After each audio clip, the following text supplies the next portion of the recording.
Morning student, आज हम दूसरा पार्ट नए राजा और उनके राज्य के बारे में पढ़ेंगे कि किस प्रकार नए राजा आए और उन्होंने अपने राज्य के लिए कार्य किए। 7वीं शताब्दी के बाद कई राजवंशों का उदय हुआ। मानचित्र उपमहाद्वीप के विभिन्न हिस्सों में 7वीं से 12वीं शताब्दी के बीच शासन करने वाली प्रमुख राजवंशों को दिखाया गया है।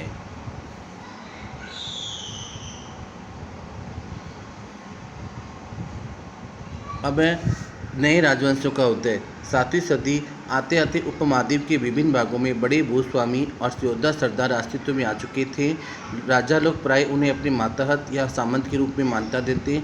उनसे उम्मीद की जाती कि वे राजा या स्वामी के लिए उपहार लाए। अब ये क्या करते, सामंत अपने नए सामंत रखते जो उनके लिए उपहार लाते, दरबार में हाजिर लगाते तो और उनको सैनिक सहायता भी देते।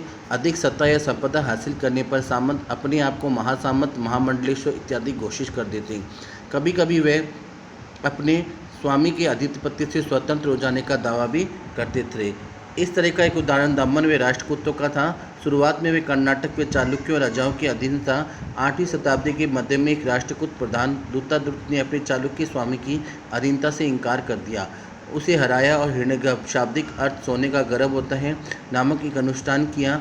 जब ये अनुष्ठान ब्राह्मणों की सहायता से संपन्न किया जाता तो ये माना जाता था कि इससे याजक जन्मना क्षत्रिय न होते हुए क्षत्रिय के रूप में दोबारा क्षत्रियत्व प्राप्त कर लेता। मतलब अनुष्ठान इस ब्राह्मणों से इसलिए प्रकार किया जाता कि अगर वो अपन खुद को जन्म से क्षत्रिय न माने तो भी वो क्षत्रिय के रूप में ही माना जाएगा। कुछ अन्य उदाहरणों में उद्यमी परिवार के पुरुषों ने अपनी राजशाही कायम करने के लिए सैनिक कौशलों का इस्तेमाल किया। मिसाल के तौर पर कदम, मयूर शर्मण और गुर्जर प्रतिहार हरिचंद्र ब्राह्मण थे जिन्होंने अपने परंपरागत पेशे को छोड़कर शस्त्र को अपना लिया और क्रमशः कर्नाटक और राजस्थान में अपने राज्य सफलतापूर्वक स्थापित किया।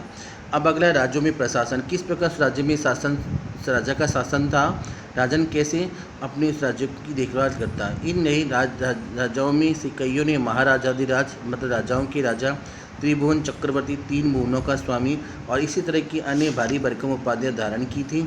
लेकिन इस तरह के दावों के बावजूद वे अपने सामंतों और साथ ही साथ किसान, व्यापारी तथा ब्राह्मणों के संगठन के साथ अपनी सत्ता की साझेदारी करते।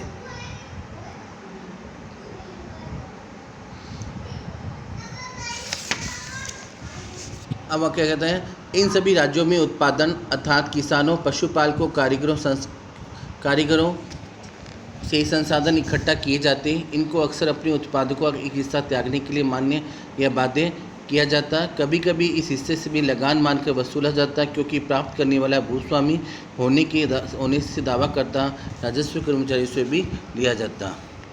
ये संसाधन राजा की व्यवस्था को वित्तीय आधार बनाते हैं, साथ ही साथ मंदिरों और दुर्गों के निर्माण में भी इस्तेमाल होते हैं। संसाधन उन योद्धाओं को लड़ने में भी इस्तेमाल होते हैं जिनसे लूट की शक्ल में धन मिलने की तथा जमीन और व्यापारिक मार्गों की संभावनाएं बनती है। राजस्व वसूली के लिए पदाधिकारियों की नियुक्ति सामान्यतः प्रभावशाली परिवारों के बीच से की जाती और प्राय वंशानुगत होती। मतलब वंशानुगत पीढ़ी दर पीढ़ी ये से चलता रहता राजस्व वसूली का कार्य है। सेना में भी ऐसा ही होता है। कई बार राजा के निकट संबंधी इस ओहदों पर होते हैं। मतलब राजा का जो निकट संबंधी होता है वो सेना में ये होता और ये राजस्व वसूली काम करते और ये पीढ़ी दर पीढ़ी, पिता मर गया तो उसका बेटा, बेटे के बाद उसका बेटा, इस तरह ये वंशानुगत चलता रहता था। अब प्रशस्तियाँ और भूमि अनुदान। प्रशस्तियों से ऐसे बोरे होते हैं कि जो शब्दांश सत्य नहीं भी हो सकते हैं, लेकिन ये प्रशस्तियाँ हमें बताती है कि शासक खुद को कैसे दर्शाना चाहते हैं। मिसाल के लिए सूरवीर विजय योद्धा के रूप में ये विद्वान ब्राह्मणों द्वारा रची गई थी जो अक्सर प्रशासन में मदद करते थे।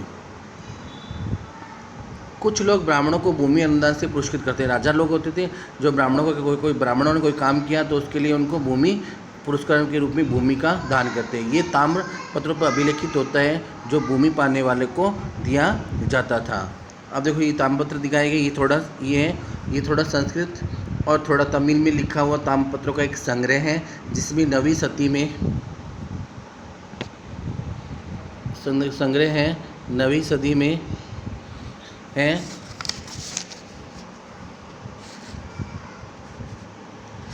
अब भूमि के साथ क्या क्या दिया जाता था।